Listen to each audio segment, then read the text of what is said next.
আসসালামু আলাইকুম।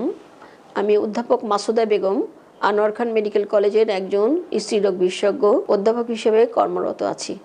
মেয়েদের প্রায় প্রবলেম হয়, যারা আমরা আউট পেশেন্ট ডিপার্টমেন্টে যখনই অথবা ডাক্তারের কাছে যখন মহিলারা আসে, সবাই বলে বেশিরভাগই, আর ম্যারিড বয়স্ক সবাই অনেকেই বলে যে আমার খুব সাদা স্রাব হয়।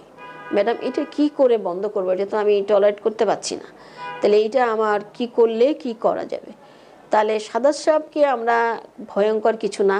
সাদা shrub most of the time, যেহেতু 70-80% মানুষই সাদা স্রাব নিয়ে আসে, তো সাদা স্রাব যদি রেগুলার না হয় তাহলে কোনো ভয়ের কারণ নাই।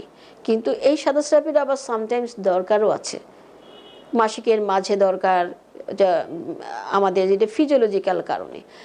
আর অনেকের যে স্বাস্থ্য খারাপ থাকলে তাদের সাদা স্রাব হয়, কিন্তু আমরা গ্রহণ করব তাকেই যেটা হলো যে যদি রোগজনিত কারণে সাদা স্রাব হয়, সেটা আমরা বুঝবো কী করে?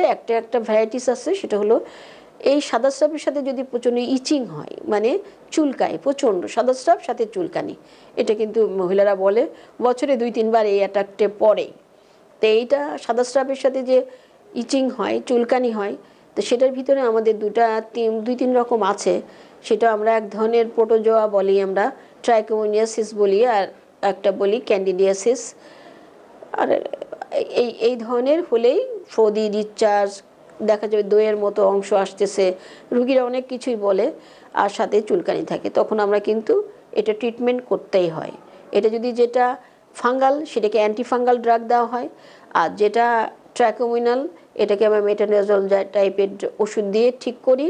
আর সব জায়গায় একই কথা, local hygiene should be maintain.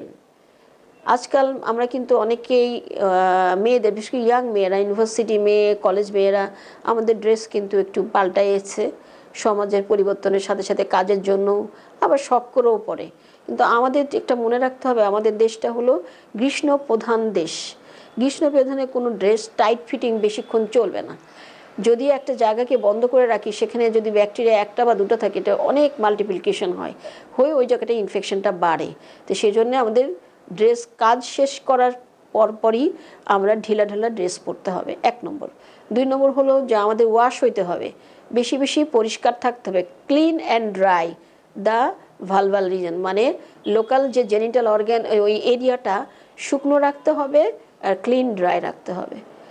আর আমরা যেন কোনো রকমের কোনো কিছু আর্টিফিশিয়াল কোনো অ্যাবিউজ কোনো কিছু যেন আমরা ব্যবহার না করি। আগের যুগ যেমন ছিল তেমনই, আগের লোকের কি ইনফেকশন হতো না, খুব কমই হতো। আর আমাদের এখানে আর নিয়মিত জীবন, রেগুলার জীবন যাপন করলে এই রোগটা বেশি হবে না, এটা ভয়ের কিছু নাই। যাদের স্বাস্থ্য খারাপ হয়েছে তাদের সাদা স্রাব হয়, বয়স্ক হয়েছে। এখন যদি বুড়াকালে, যদি অনেক বয়স হয়ে গেলে যদি সাদা স্রাব হয়, তাহলে আমরা একটু ভয়ই পাবো, কেন একটু ক্যান্সারের প্রবণতা থাকে। জরায়ুর মেন জরায়ু যেটা এন্ডোমেট্রিয়াল কার্সিনোমা বলে, সেটাও কিন্তু সাদা স্রাব হইতে পারে। জরায়ুর ক্যান্সার, জ্বরের মুখের ক্যান্সার, যে সার্ভাইকাল ক্যান্সার, সেটাতেও কিন্তু সাদা স্রাব। এটা একটু প্যাথোলজিক্যাল।